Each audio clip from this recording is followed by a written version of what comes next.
Mesdames et messieurs, bonsoir.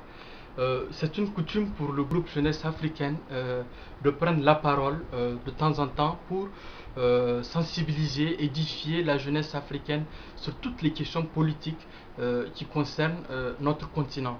Eh bien, nous allons aujourd'hui principalement attirer la jeunesse africaine sur le comportement des médias occidentaux qui nous intoxiquent avec de fausses informations. On constate qu'il y a véritablement un tapage médiatique sur ce qui concerne notamment la guerre en Libye.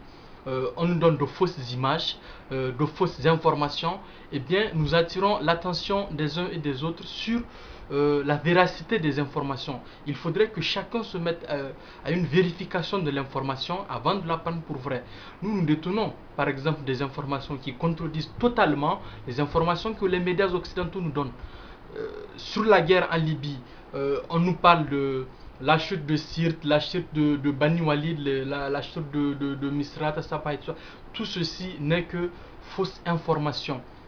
À Sirte, les rebelles ont été matés, ils ont perdu beaucoup de leurs hommes, ils ont perdu beaucoup de leurs chefs. Les mercenaires français et les mercenaires anglais qui étaient descendus sur le sol ont subi même un attentat dans un hôtel dans lequel ils préparaient la guerre. À Bani Walid également, ils ont été matés. Désormais, les forces pro-Kadhafi contrôlent Sabha, contrôlent la ville de Misrata, contrôlent Zawiya, contrôle Bani Walid, contrôle effectivement Sirte. Eh bien, ils vont bientôt progresser pour reprendre le contrôle de Tripoli. On comprend bien aisément que il y a une autre tournure. La guerre est en train de prendre une autre tournure. Donc, ceci, c'est pour vous dire que ne prenez pas aussitôt pour vrai les informations que les médias occidentaux nous donnent. Sur le terrain, c'est tout autre chose. La guerre est en train de se passer. L'OTAN, malgré les bombardements de l'OTAN qui ne font que tuer les civils, les forces loyalistes, les forces légitimes de la Libye progressent bien. Parce que bon, ils ont pensé que tout était facile pour eux. Ils étaient rentrés dans Tripoli, ils n'ont pas été confrontés à des résistances. Et bien, c'est maintenant que les forces loyalistes se lancent dans des guérillas pour reconquérir la Libye. Parce que toutes les tribus, la majorité des tribus en tout cas, ont refusé de reconnaître le CNT, qui est une organisation de voyous, de drogués, qui se lance à des viols de femmes.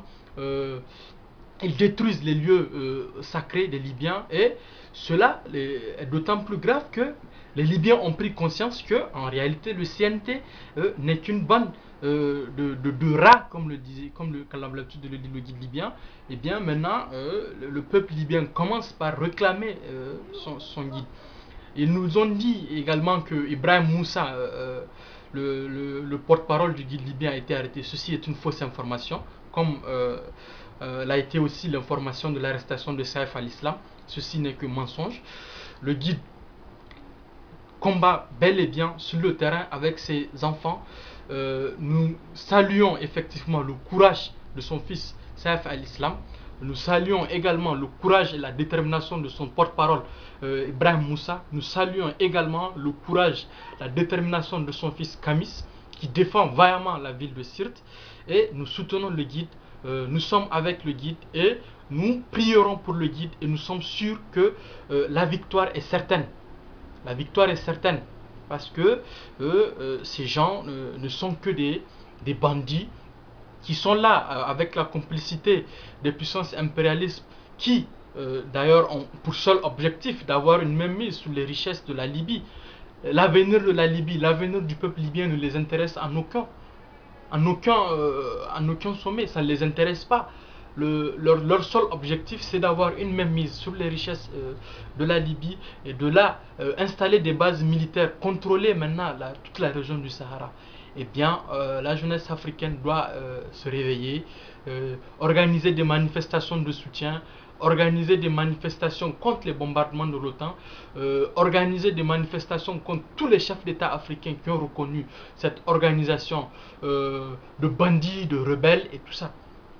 Camarades, nous vous remercions beaucoup pour vos participations sur le groupe Jeunesse Africaine, sur le blog Jeunesse Africaine, la patrie ou la mort.